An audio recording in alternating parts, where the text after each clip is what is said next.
Um, so yeah, this story sort of came about after Warner Brothers. I don't know if you guys heard, but Warner Brothers announced that their whole slate of movies for 2021 is going to be released on HBO Max at the same time as their theatrical releases. And obviously, that's because of the pandemic. They're not going to make a lot of money with in the box office. So I was wondering just some of your guys' thoughts. First off, do you think this sort of move to streaming? I mean, obviously, streaming was um, gaining a lot of steam in the past couple of years, but now that theatrical releases are happening online, do you think people will ever go back to theaters in the same force that they did before the pandemic? I can think of a response for that. So I came across this podcast on NPR, and Yeah, they were talking about how all these streaming platforms like Netflix and Prime Video and Hulu, they tend to develop their business model with time and they evolve very frequently. yeah, But the theater business, they sort of stick with the same business model for decades to go, and they hardly evolve as much. So I think that a lot of people over the pandemic, they embraced streaming platforms because you could see that Netflix and other platforms had to start increasing their subscription payments because there was so much demand. yeah, But I think a lot of people aren't able to reconcile with the fact that things are not physical anymore. For example, I know that Christopher Nolan, the director, he yeah, voiced his opinion very strongly. But I think we need to like evolve with the whole digitization of media and film in general. And I think people would want to go back for a sense of nostalgia. But I think yeah, in a purely business sense, I think streaming is where the future might be at. yeah, for sure. Jocelyn, do you have anything to add to that? Oh yeah, for sure. I mean, definitely the whole nostalgia thing would probably play into effect once this whole COVID thing is over. People will probably start going just to be like, "Oh my God, I missed movie theaters Yeah, and stuff." But with that sense, because of all of the new blockbusters coming out on these digital platforms, people aren't really gonna feel like going because they can just access it from home. yeah, yeah. It's definitely a convenience thing too. I can't even remember. I mean, the last time I went to see a movie in theaters was probably towards the end of 2019.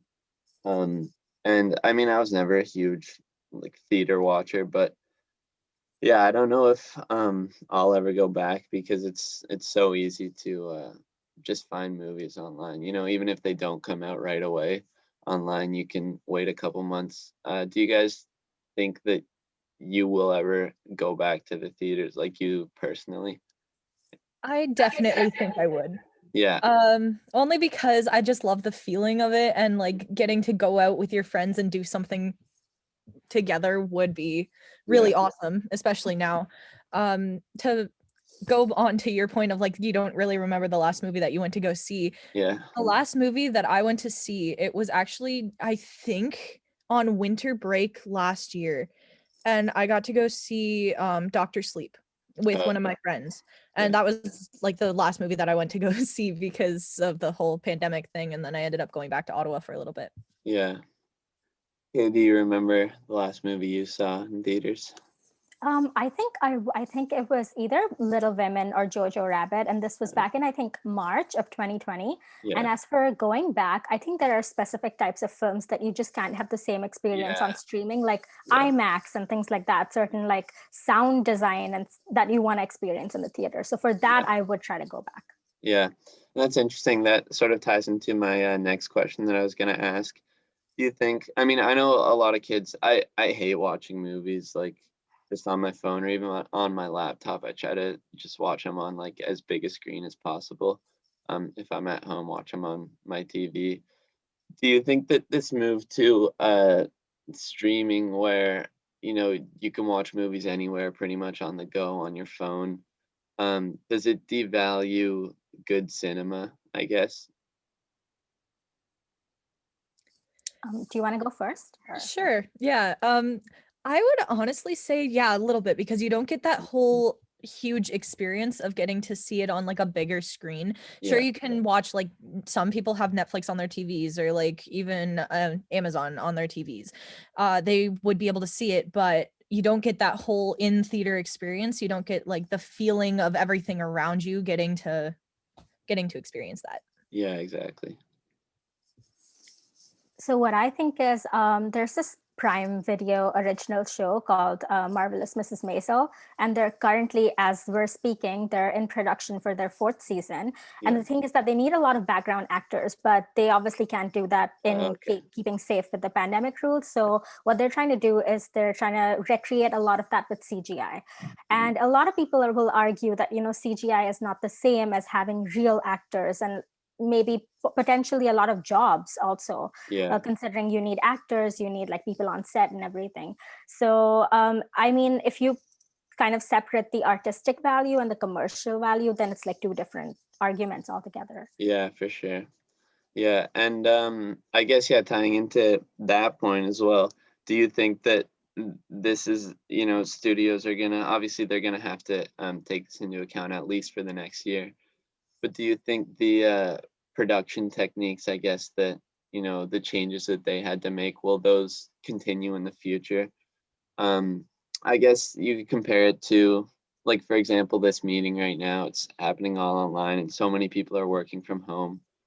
Companies are learning that they can do their work remotely.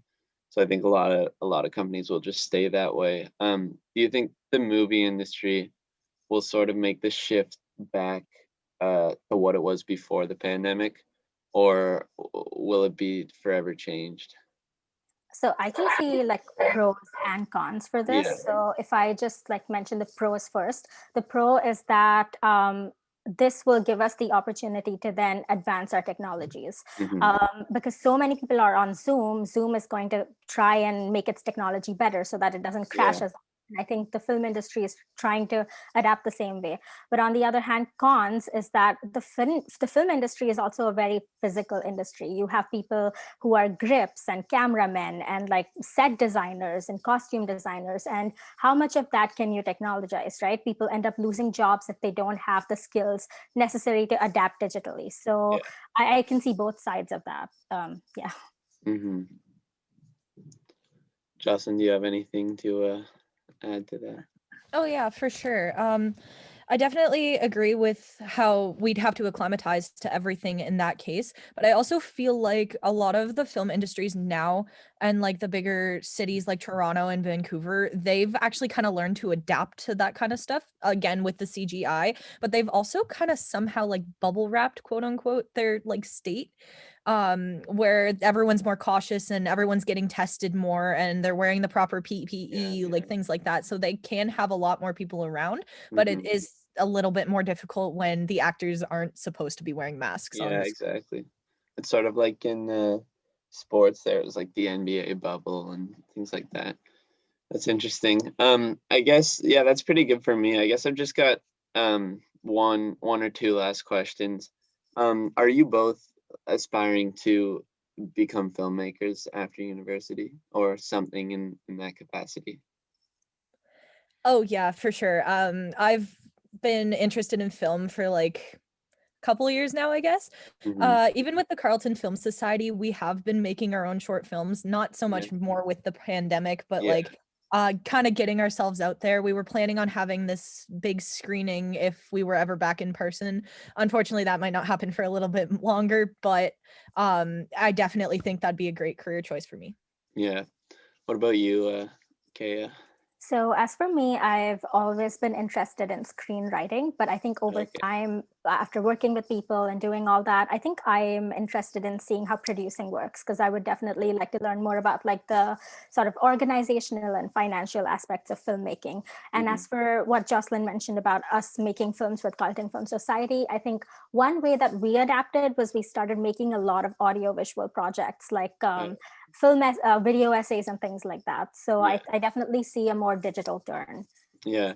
So do you think with that digital turn, will it be easier for young filmmakers to, I guess, break into the industry in the future, or harder, or will this not really have an effect on that?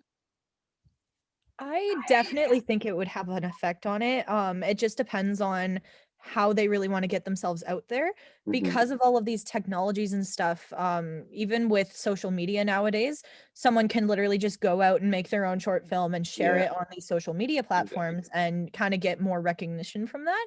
And I feel like that would be a really good way to branch out for young filmmakers as well. Um, yeah. Yeah, yeah, I agree with that. I think yeah, it's definitely, and I mean, yeah, the thing with social media, it's so there's so much interconnectedness now, you know, you're closer to your heroes and your idols than any generation before, really. So yeah, Kaya, what do you think about that?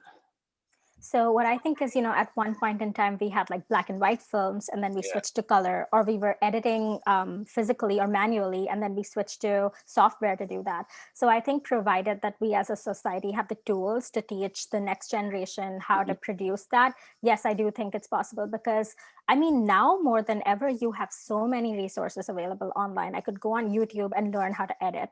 And Yeah. people are making their own things. I mean, even with something like TikTok, right? It's not Yeah. traditional film, but people are Uh-huh. using very similar editing techniques. Mhm. So it's thrilling. Yeah. Well, that's very interesting. Thank you guys very much for taking the time. This has been